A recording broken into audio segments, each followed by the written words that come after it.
bad stuff. Welcome back to On the Same Team. This is the show where we explore what it takes to build a championship culture, whether it's in sports or business and in our own personal lives. Today's guest brings a unique perspective from the world of futures and commodity trading, where strategy, discipline, and risk management are essential to long-term success. In an industry where markets move fast and uncertainty is part of the game, helping traders understand risk and make informed decisions can make all the difference. Dave works closely with traders navigating futures, options, and derivatives markets through Optimus Futures and its affiliated consulting services. His work focuses on helping clients think strategically about markets, tracking input costs, planning scenarios, and developing the consistency and discipline needed to operate in highly volatile market or environments. From market insights to practical strategies for managing risk, Dave brings valuable experience from inside the training world. Dave, thanks for joining me. Welcome to the show. Yeah, absolutely, Jake. Thank you for having me. So, Dave, we've known each other. Oh, geez, when the first time I seen you? You were probably like a senior in high school. What year would that have been? It would have been 2007. Yeah, I think I came to an Akron duel in Akron. You guys had an awesome team. I don't even remember who you're wrestling, but I'm pretty sure I went with Jags. And I was like, yeah, these guys are okay. But you guys were really good. Yeah. I mean, you had like 6 legit dudes on your team. Yeah, we did. We had a real good team back then, and that one thing that I talked to a lot of people about is a lot of people want to equate wrestling with being in an individual sport. And, I look back on those years at that point in time, and yeah, we were all individuals. And at the end of the day, like, you go out on the mat against someone else, and there's like a teammate like John Sievert can't come out and help me finish this match out. Like, I can't tag him in or what have you.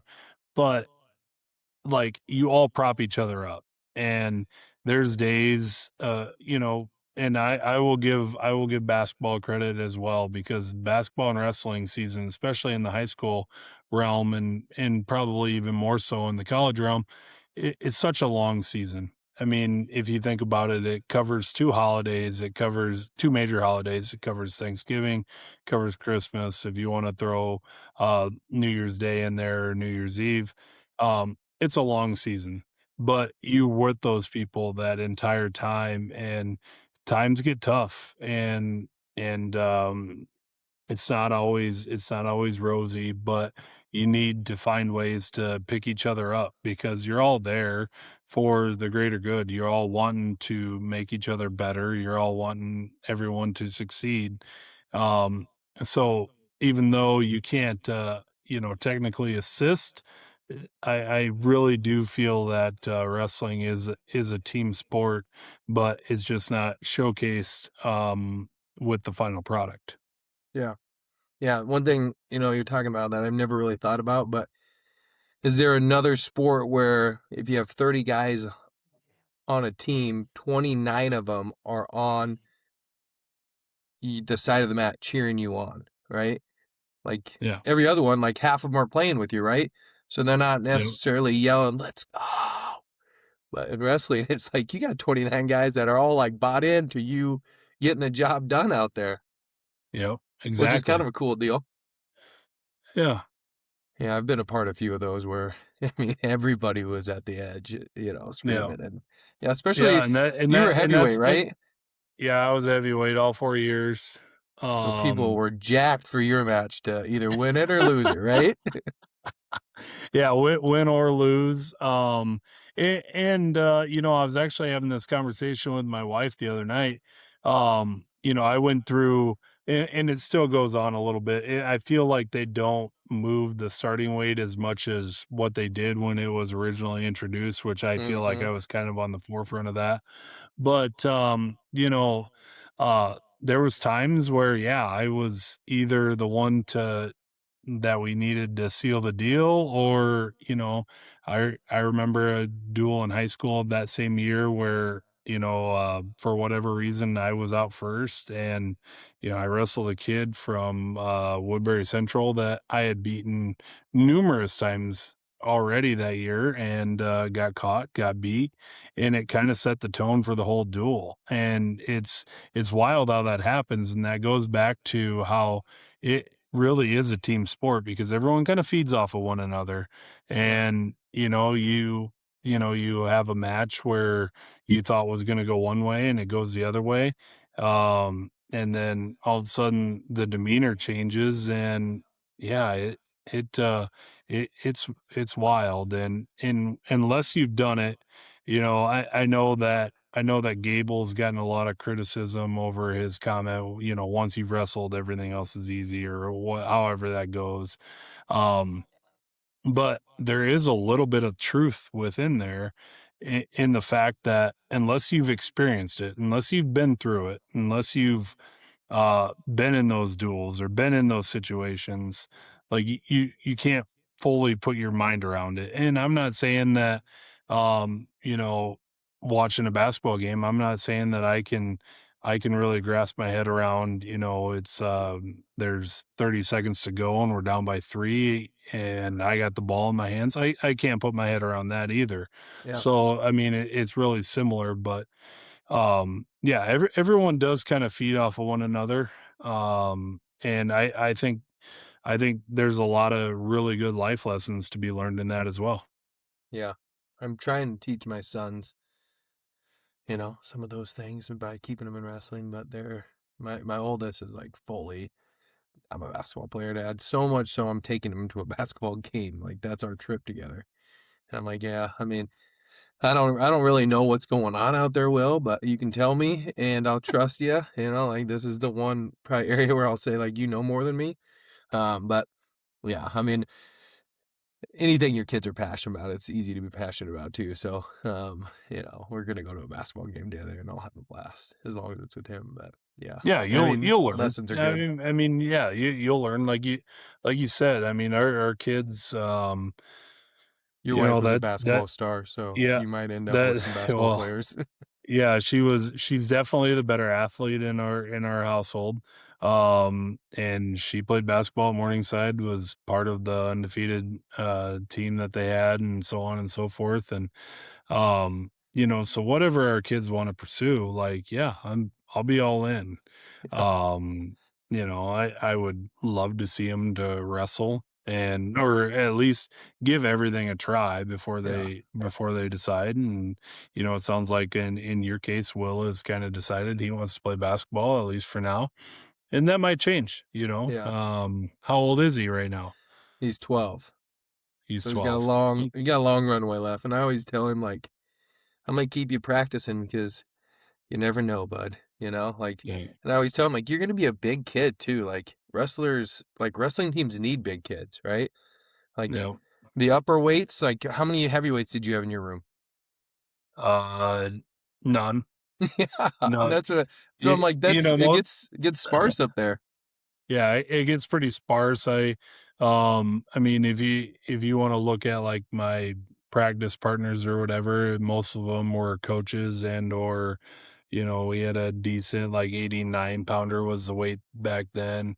My junior and senior year, we had a decent 15 pounder that, or and then as I got older, I'd start pulling kids in that I knew from youth or whatever that had graduated, and if they were back on break or what have you, I would pull them in just so I had a big body to Yeah, to go against. But yeah, it's sparse, like you said.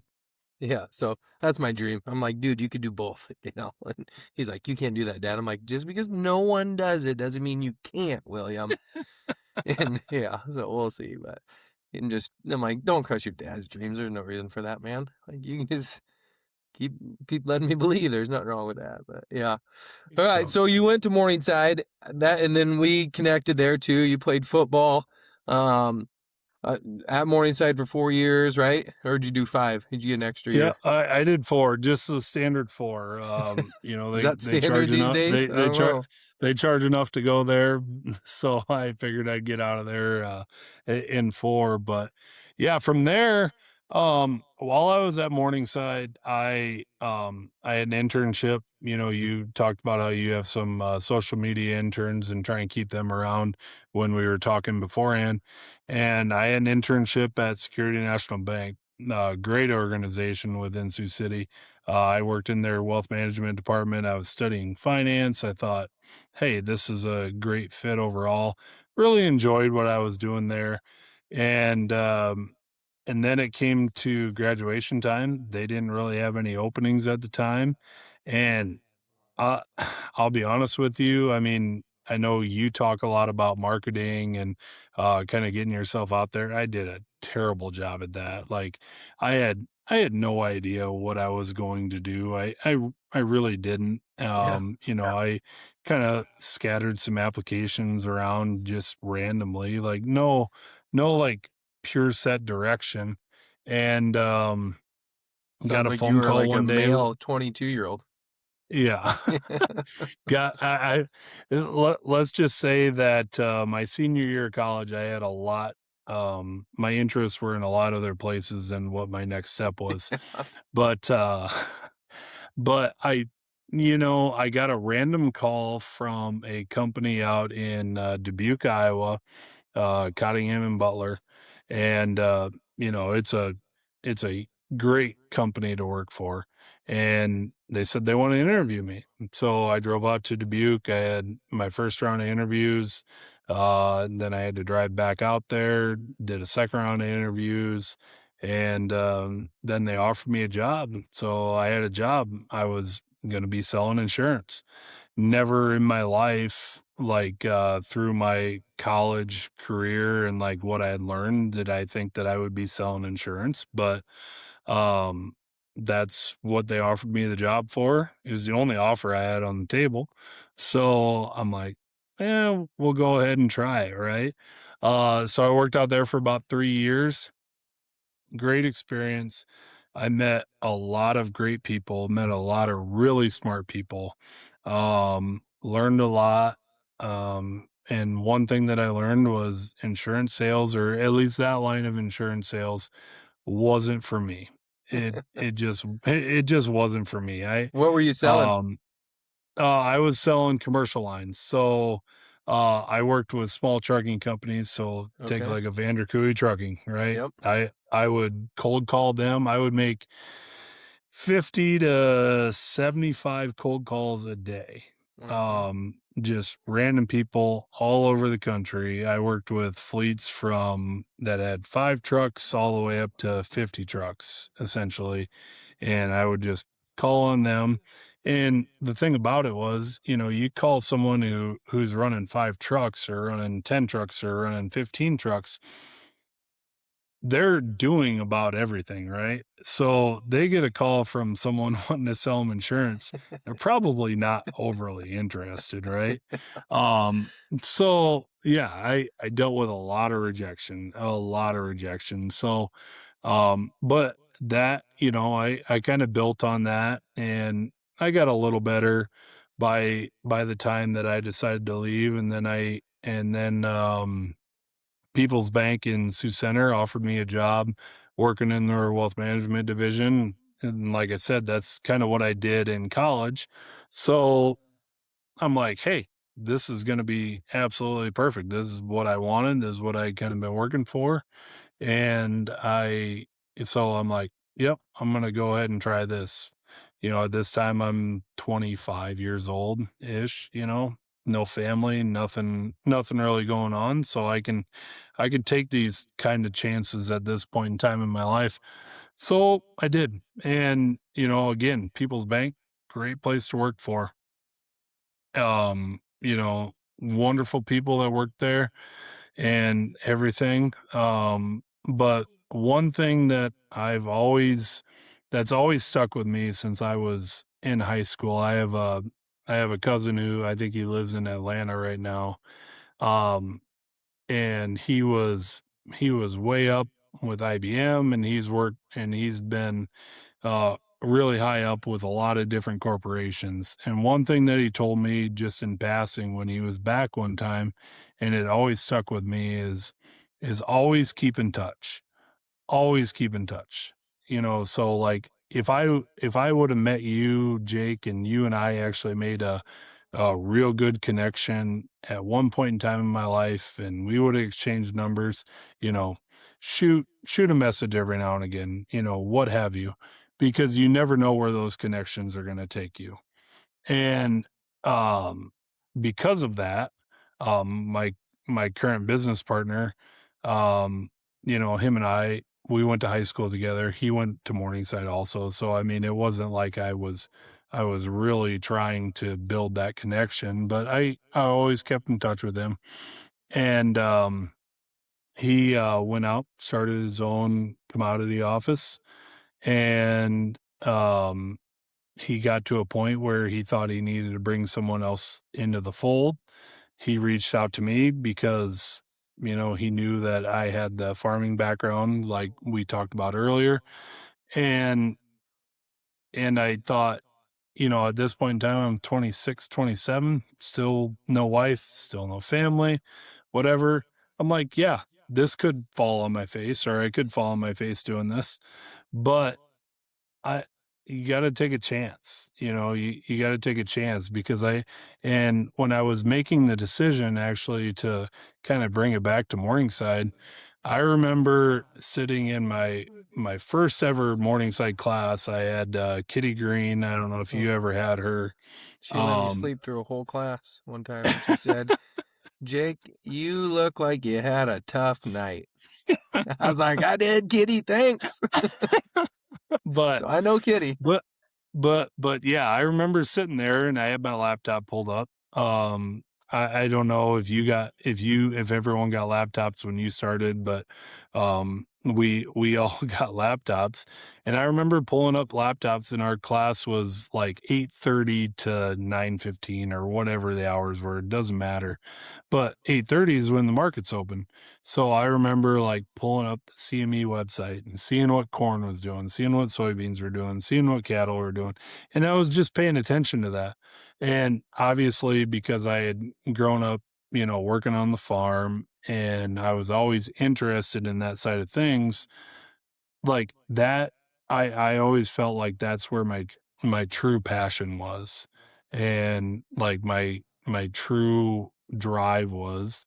And so when Nathan reached out to me, I thought, if I'm going to take a chance on anything from here, then I'm going to take a chance here. And that was 12 years ago, Huh. and here we sit.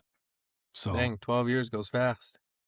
yeah, yeah, it goes really fast. Yeah. It goes really fast. I mean, it was definitely, I mean, it was a little nerve-wracking to, anytime you leave something that's stable, Yeah. right?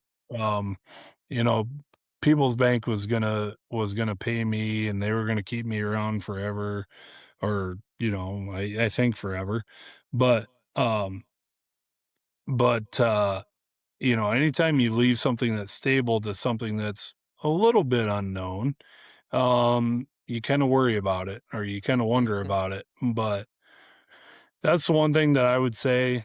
If there's anyone that's listening that's young and doesn't have, you know, maybe you're sitting in the same shoes that I was when I was in college and didn't really have a direction or what have you.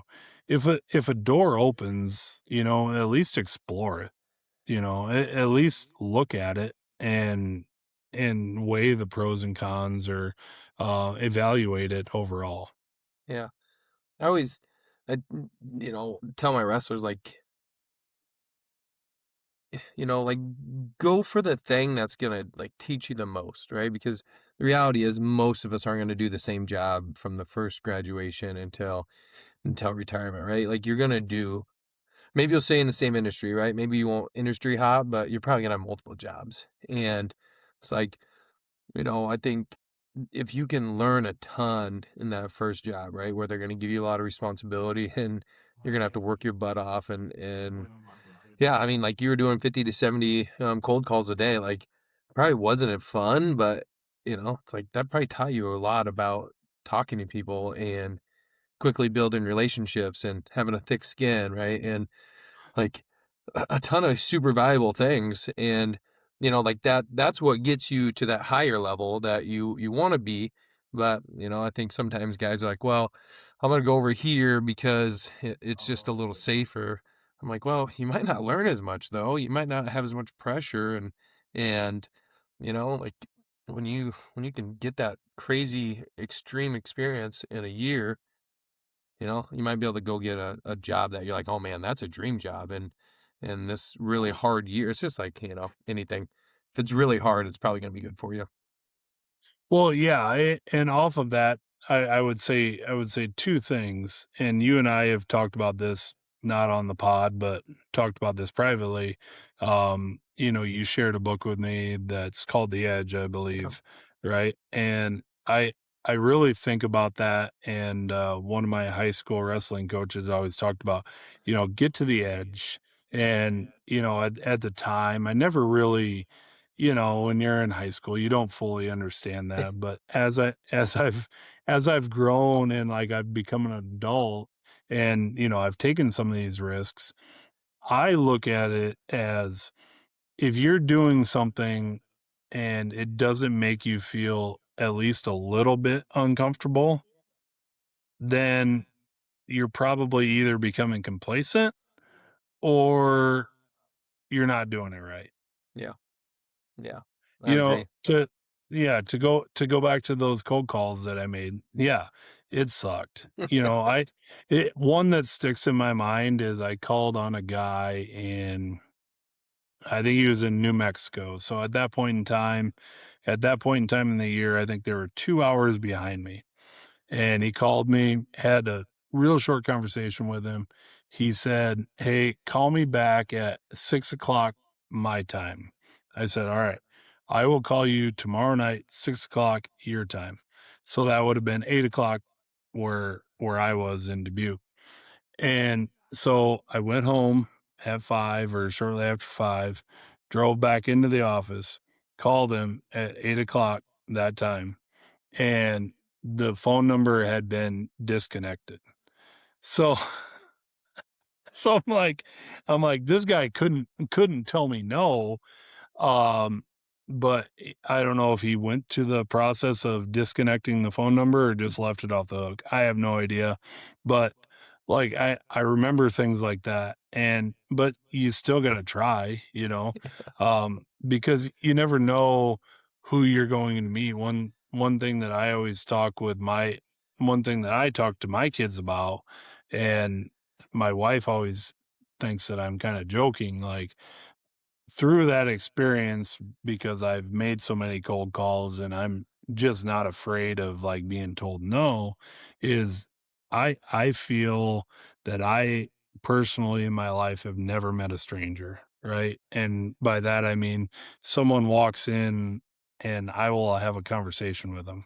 Now, it might not be the greatest conversation. I'm not saying that we're going to become the best of friends either.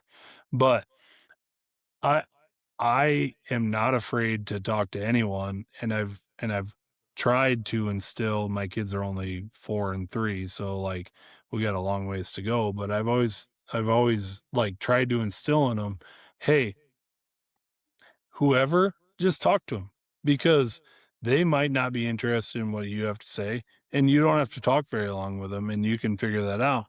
But they might have something very interesting to say, or they might have a very interesting opportunity that they can put in front of you as well. So, but you never know truly what that is going to be unless you try, unless you reach out to them." Yeah. We talk a lot about, well, first I got to tell you a story. I cold called one of those trucking guys one time and uh, I said, hey, can I come out and talk to you? And he said, I don't have time right now. And I told him, well, I'd really like to stop by your house and have a conversation. He said, you can come out. We'll see if I got time.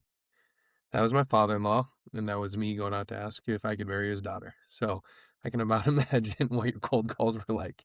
And he knew what I was coming out for. He's like, I don't. And I got there, and he goes, I'm on the phone. Go sit in the living room. Left me in there for about 15 minutes.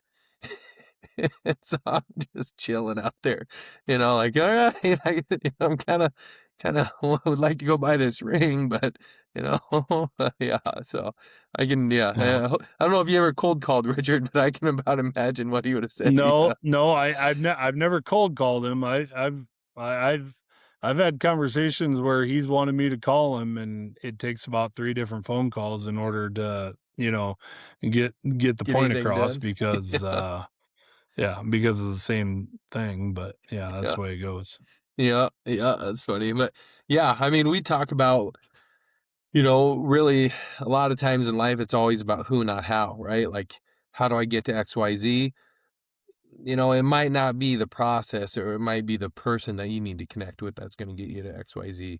And, that's just the reality. And that's where, to talk to anybody, like you don't always know who the who is until you're like, oh my gosh, this is my person, right? This is who's going to help me get to where I want to go.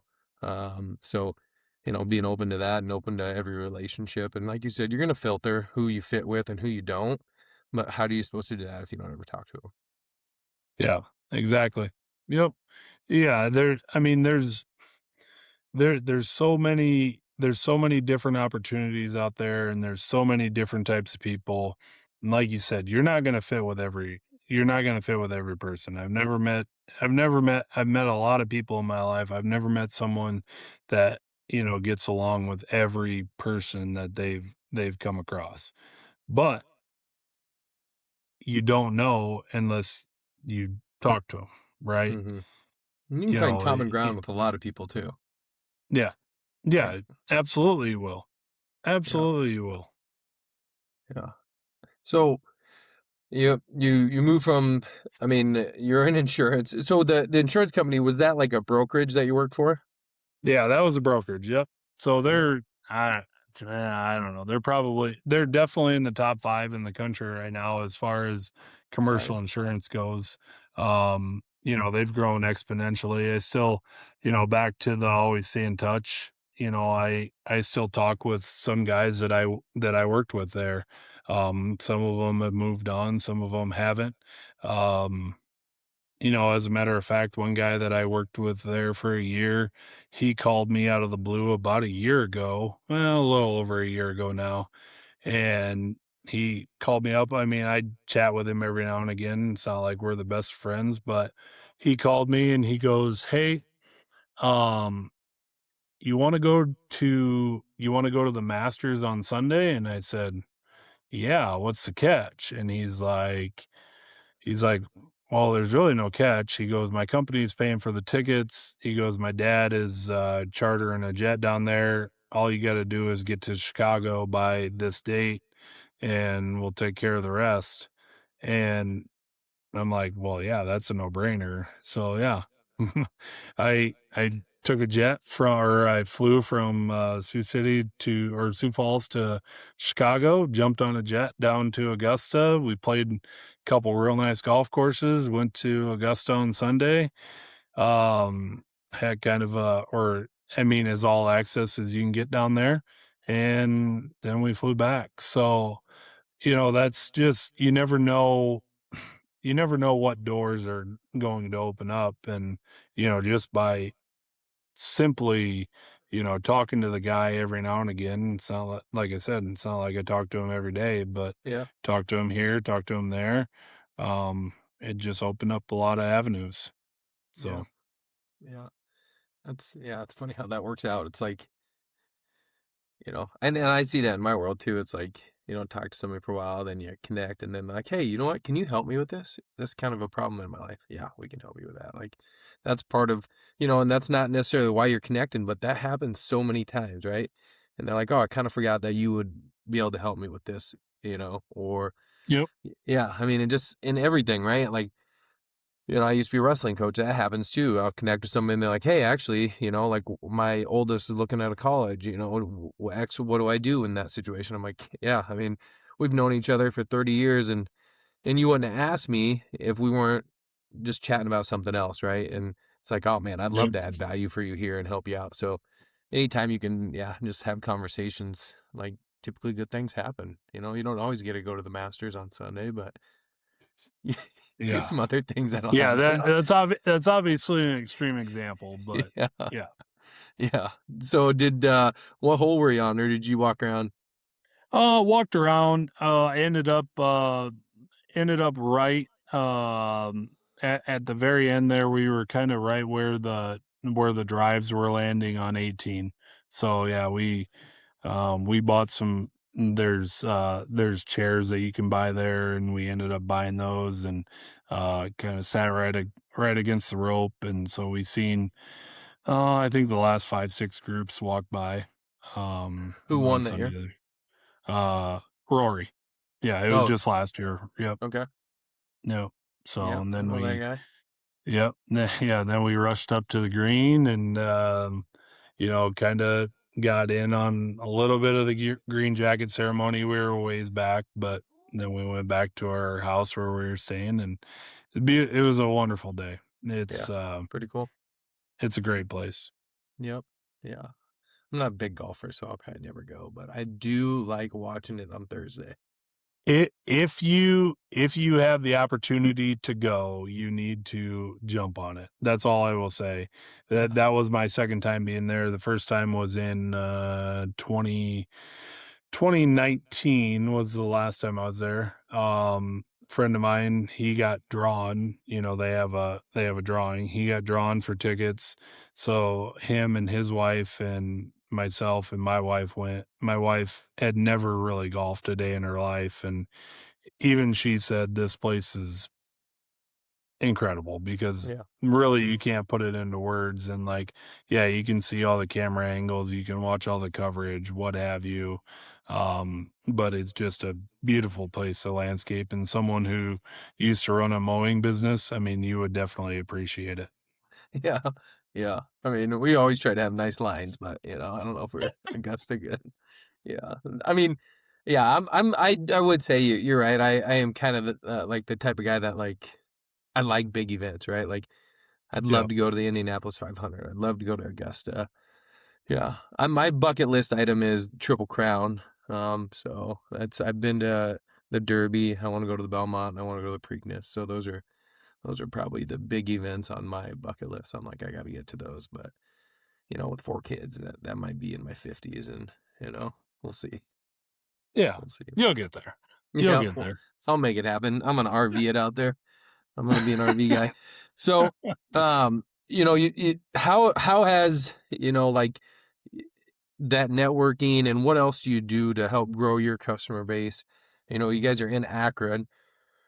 I'm going to assume your customer base isn't just people from Akron, but maybe it is, and how do you guys, how do you guys gain customers and get your word out there, get your name out there? Yeah. I mean, obviously there's a lot of companies that do what we do. Um, and it's all kind of the same thing, right? We're all playing with the same deck of cards. Um, you know, everyone's looking at the same CME board, everyone's looking at the same quotes every day. What and some people and there's some companies and it works for them and that's great. Some people like to go out to different trade shows and and put up a booth there and kind of hold court there and talk with people, what have you.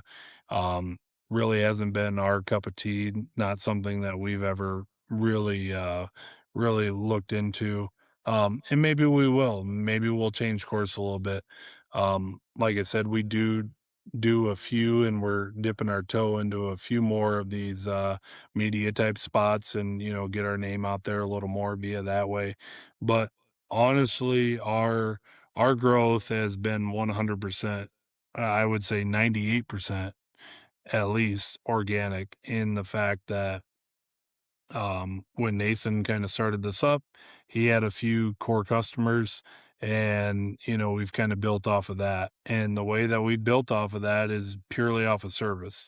Our customers know that whether it is 6 o'clock in the morning, 9 o'clock at night, 11 o'clock at night. I mean, we've taken orders at all points in time, and they know that we will be available to, either talk with them about something that's on their mind, or if they want an order to get put in on the overnight trade, we will get it taken care of. And I think our customers really appreciate that. And I think that is what has, really grown our business because they might be talking to a buddy that says, "Hey, I tried to get this done, but my broker was doing XYZ or didn't answer the phone or what have you." But one thing that we really pride ourselves on is that someone is always available.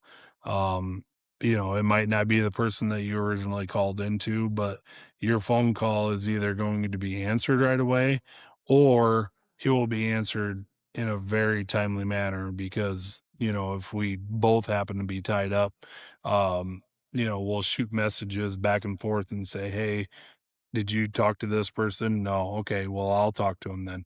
And I really think that has resonated with our customers because like you said in the intro, which was way too gracious, quite frankly, but, our the markets that we watch and the markets that we participate in are so volatile and there's so much movement that happens within them that we need to be on top of them at all points in time or try and be on top of them because who knows when Trump is going to make the next big announcement or there's bombs flying wherever and all of that stuff moves and all that stuff can and will move the market.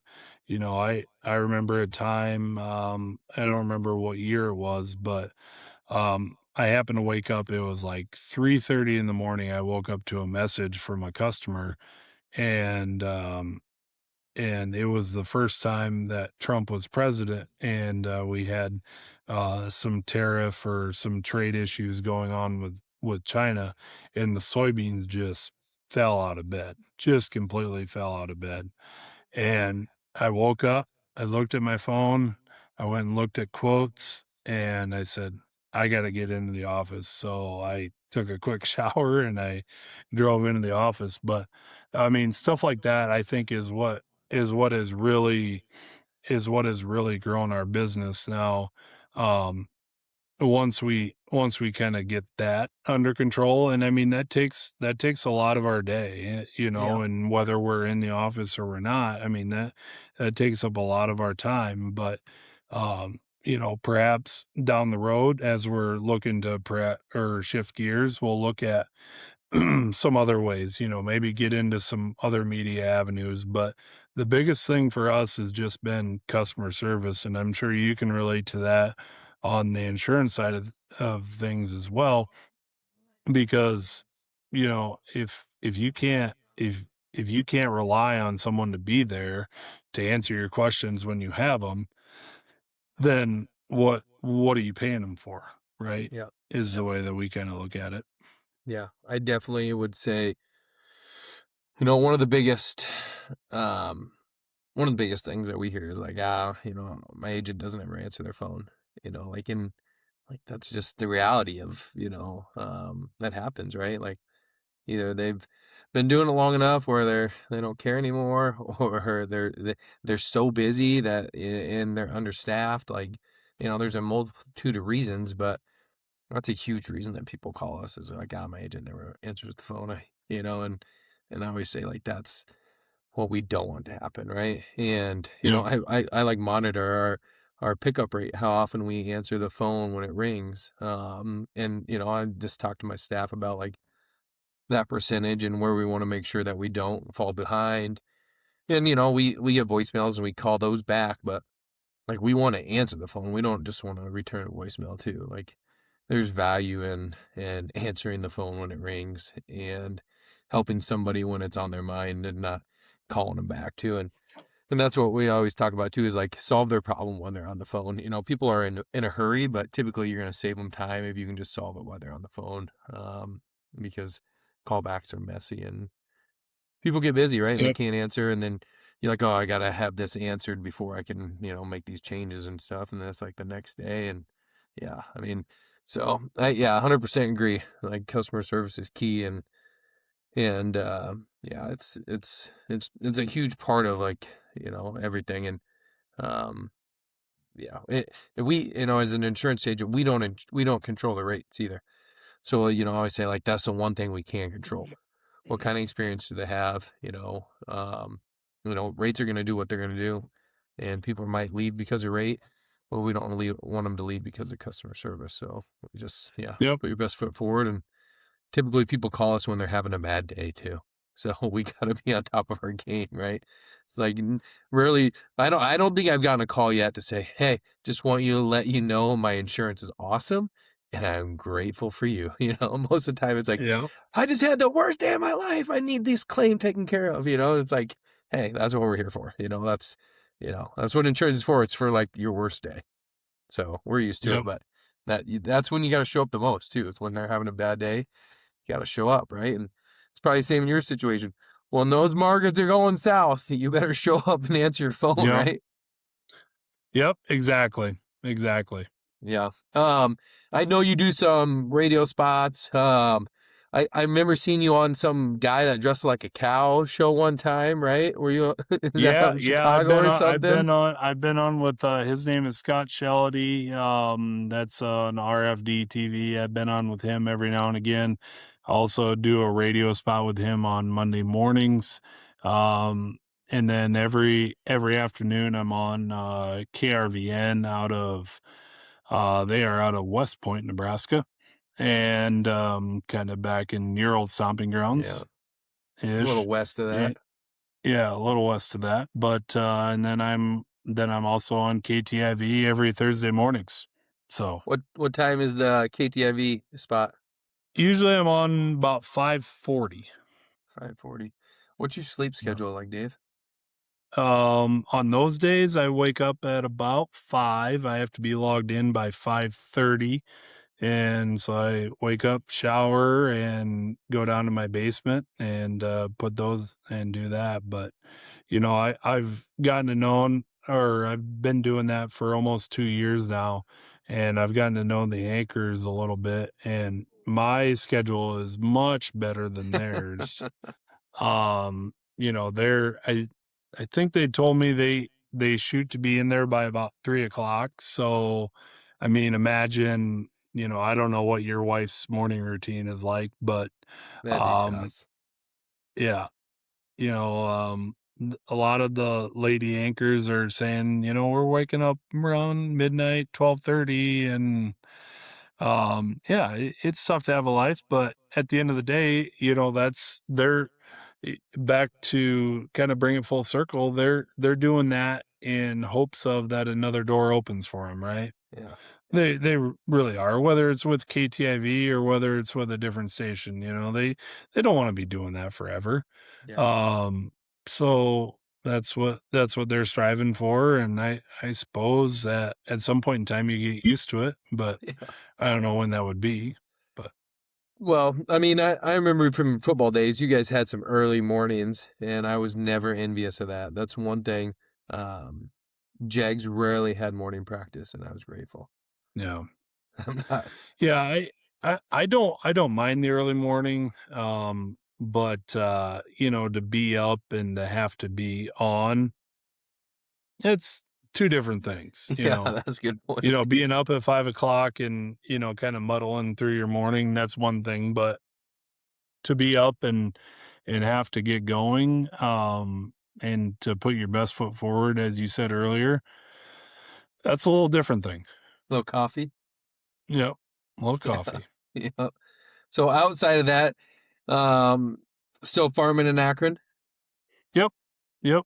Dad and I, yeah, we got about 100 cows and farm, just shy of 100 or 1,000 acres. And yeah, so normally my day after the markets close, usually around 2 o'clock, I'm out of here and go out and do whatever is going on there. We're just getting into calving season right now. So, be checking for calves, see if there's any problems on that front. If there are any calves, make sure they're up and going and get them taken care of. And, before we know it, here in the next month or so, month and a half, we'll be putting some corn in the ground. And Yeah, kind of start the cycle all over again. Yeah. So I bought 2 bucket or bottle caps from you, right? They're bottle caps. What was Yep. that? 2 years ago Yep. now? Yep. And I mean, you know a lot about cows, so I think you probably know this, but everybody tells me you sold me a queen, which, I was like, I don't know what that means, but so Look, this queen so is going to the butcher. They tell is what because I'm like, it'll get. They're like, no, take that thing to the butcher, Jake. Because I'm like, well, I'm gonna give it one more year. Yeah, so I might be in the market for one more because I got this dream, of 3 to 4 head of cattle back there behind my house. yeah. Yeah. So what they are referring to is, and you didn't technically get a queen. You got two calves out of separate moms. One was a bull, one was a heifer. But what they're referring to is if you have twins and one's a bull and one's a heifer, um, and I've seen it work both ways. They say that the female won't reproduce, right? For whatever reason, because of the way the chromosomes split, Mm-hmm. whatever. That's way above my pay grade. Yeah, But that's what they're referring to when they say queen. yeah. So that thing's going to the butcher, but I'm in the market for one more now, and Okay. you know, Well, yeah, if we have any bottle calves, you'll be the first one that I'll give a call to. okay. What colors do you have over there these days? All red still? All red still. Yep. All red. I did buy a few black heifers over the winter. Just seemed like too good of a deal. I actually just had a calf out of one of them yesterday. It was a bull calf, but yeah, for predominantly we're mostly red. Yeah. I'm looking for a black one and a white one. Black one and a white one. Yep. Okay. I want to keep it very Well, diverse out there. I might know some people, so I'll keep you in mind. Okay. Yeah, the other red heifer that I got, she's awesome. Dropped a nice calf. He's growing like a weed, and I think that'll be our dinner for next year. So we're gonna give him one more year. But my dream is what I want to do is get enough out there so I can sell some of them to some of my friends, but I'm having a hard time getting my herd built up right now. So I'm like, Yeah, you'll nobody get can there. take It any. takes time. It takes Yeah, time. yeah, but it's a blast. I love it. Yeah, we got Red Rock and Red Robin. We're not real creative in our naming over at the Stevenson Ranch, which we call Wawa Farms. But we have a lot of fun. We have a lot of fun. Yeah, it's a Love good it. time. Love it. Yep. All right, I'll get you out of here. A couple of last questions, Dave. What's one habit that you have daily that you think has helped you be successful? Oh, one habit that I have daily. Um, well, I think everyone's a little different. I would say that the key to success is, whether it's in business, whether it's in life, or what have you, is having a habit. Having something that works for you, having a daily routine. So whether that's waking up at the same time every day, or, um, you know, having the same tasks that you want to accomplish. Like when I get into the office, I have a list of things that I want to go through and I want to take care of every day. But es- establishing that habit and making sure that you follow through with that every day. And sometimes it gets tough, because life happens, quite frankly. Yesterday I was in the office way later than what I originally intend, or what I normally intend to be. And so my whole day was kind of thrown off. But the important thing is that you don't let that one day, even if it gets thrown off, the important thing is that you get right back on that. So it goes back to, I think I've never read it. A lot of people talk about it. There is a book out there that's called Make Your Bed. And it was written by a Navy SEAL, and basically he talks about establishing those habits. And as long as you have something that works for you, and within your daily life, keep doing it. Um, so I mean, I like what works for me, like what I do in the mornings is I wake up and I usually put away dishes from the night before. I cook a little breakfast and and I do any dishes that might have happened overnight because our kids woke up. But that's probably not the same for someone like you in your situation. So my biggest piece of advice to anyone would be establish a habit and stick to it. What's you said a book. What's one book that you'd recommend to people and say like this is a pretty good Uh, one? well, what one book that I would recommend to people is, actually my first job, way back, we got this book called Habits by, I don't remember who the author was, but and that kind of goes back to it. If you establish good habits, then you are going to be successful. If you establish bad habits, you're going to fall into a hole, and we're all prone to that, and we can all fall into bad habits. But um just talks about setting realistic goals, and setting a routine for the day. And so that, if I were to recommend any book, that would be one of them that I would read. Would or it would it be or called The or if Power you of could, Habit? or what's that? Would it be called The Power of Habit? Yeah, yep, that's it. Okay, got it. Or if you can find a copy of it, which is not easy, as I found out after our talk, that book, The Edge, is a great book, but it's not easy to come by. Yeah, I bought a few of them off of I think eBay. Yeah, it isn't easy to come by. I Yeah, think that's where my copy came from as well, but that is a great book as well. yeah, So it is a good one. If you could I do, mean, there's a million of them out there, and they're all probably good, and they all probably say essentially the same thing. But back to getting into a habit, read. Mhm, Spend a little time at night reading. I found that's really helped me, and spend a little bit, because we none of us know it all.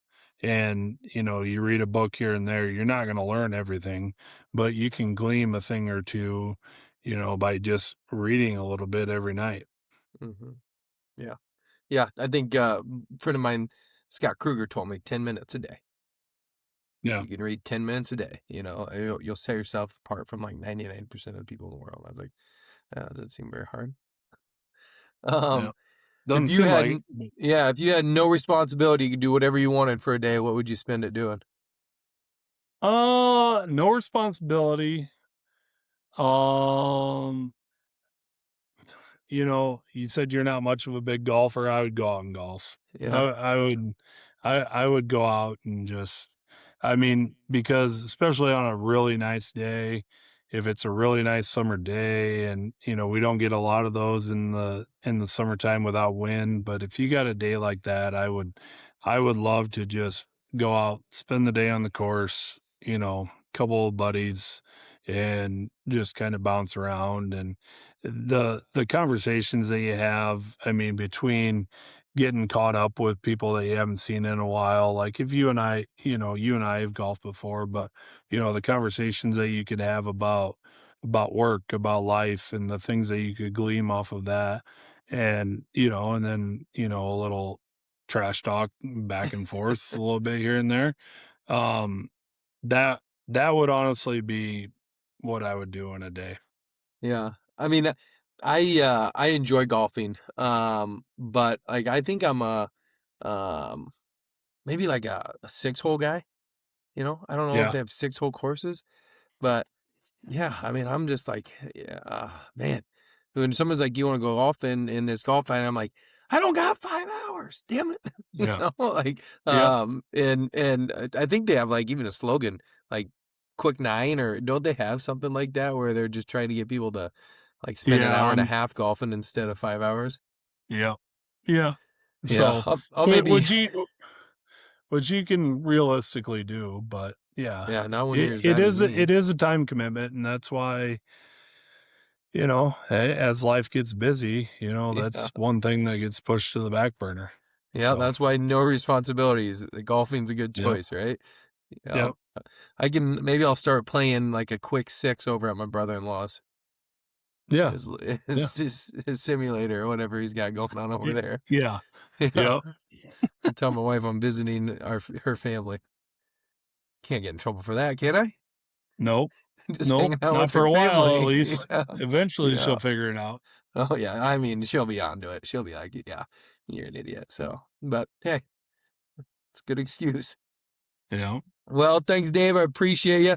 Where can people find you if they're looking for you? Facebook, LinkedIn. What are you on?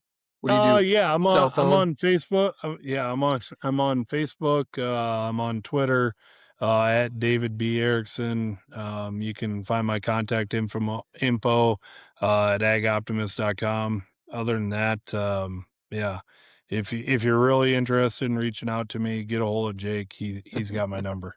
Yeah, we'll tag you and we'll tag some of your stuff in our episode. You're not on TikTok yet? No, nope, I'm not. I I think I might have a profile. I'm just a follower. I've yeah. never put any info out there, or content, I guess is what they call it nowadays. I mean, my wife used to be in ag marketing and they paid a few of these content people to like market their products. And I was like, and she started telling me who it was, and I was like, dang, these people are there's some farmers out there with some legit followings that are really Yeah, there producing is. some Yeah, really there good is. content. Yeah, there Yeah. is. It's pretty cool. Yeah, Yeah. Millennial Farmer, was that one of them? I think Yep, that Millennial Farmer's one of is them. that a Minnesota guy? He's a Minnesota guy. There's a Barstool Ag guy. He Oh is shit, really? yeah, he's from like the Des Moines area. He's got a Oh, pretty big nice. following. Yeah, there's a good number of them out there. Yeah. Yeah. Yeah. I'm not a TikTok guy. Somebody told me that that's a scary place to be, and I see all these ads saying it's not. But I'm just gonna stay off of it for now. Mostly because of my addictive personality, but also because people tell me it's scary out there. Yeah. Yeah, I believe it. I believe it. All right, Dave, thanks. Have a great day. Go check on those cattle. Let me know if you got any bucket calves coming. All right. Will do. All Thanks right. a lot, Jake. Yeah, see ya. All right.